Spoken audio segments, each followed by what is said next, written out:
Hello दोस्त, नमस्ते, प्रणाम। कैसे हैं दोस्तों आप लोग? आशा करते हैं आप लोग अच्छे होंगे, स्वस्थ होंगे, मस्त होंगे दोस्तों। तो आप लोगों के बीच हम एक गारी गीत लेके आए हैं। कैसा लगेगा दोस्तों? आप लोग कमेंट करके जरूर बताना कि मेरा गारी गीत कैसा लगा दोस्तों। अच्छा लगे तो लाइक शेयर सब्सक्राइब जरूर करिएगा आप लोग।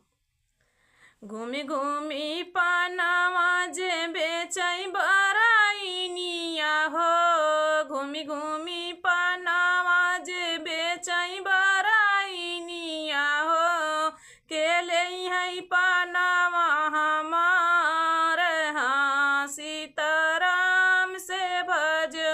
अरे के ले है पानावा हमार, हाँ सीताराम से भजो।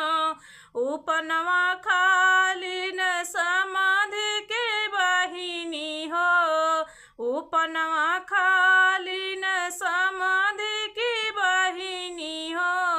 अरे खातई गारा भर ही जान, हाँ सीताराम से भजो।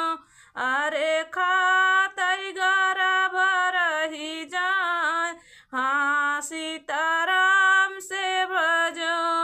मुहवा रुमाल धई के हंसले हमार भैया, मुहवा रुमाल धई के हंसले हमार भैया। अरे के बनी है लड़िका के बाप, हाँ सीताराम से भज। अरे के बनी है लड़िका के बाप, हाँ सीताराम से भज।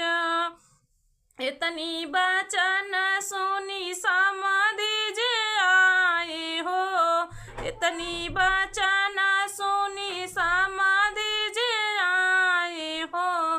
अरे हम बनब लड़िका के बाप, हाँ सीताराम से भज। अरे हम बनब लड़िका के बाप, हाँ सीताराम से भज।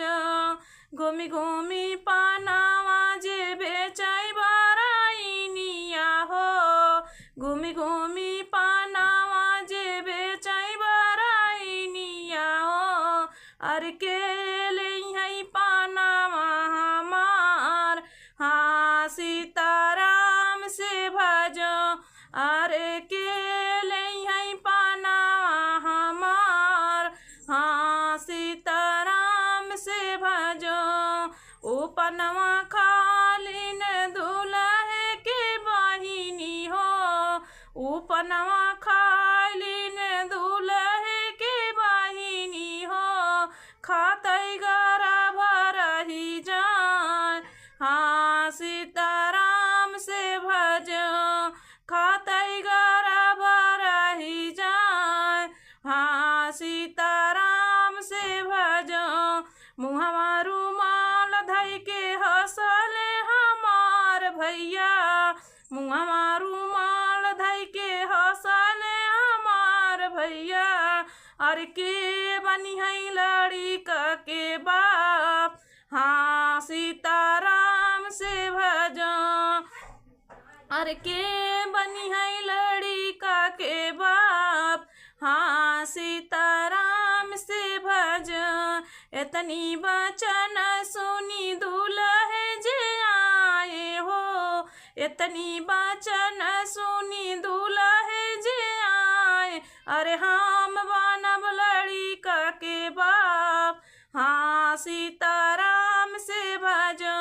अरे हम बनब लड़िका के बाप, हाँ सीताराम से भजो।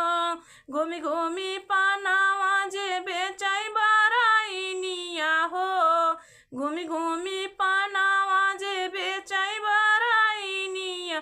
अरे के ले है पानावा हमार, हाँ सीताराम से भजो। तो दोस्तों, मेरा ये गारी गीत आप लोग को कैसा लगा कमेंट करके जरूर बताना।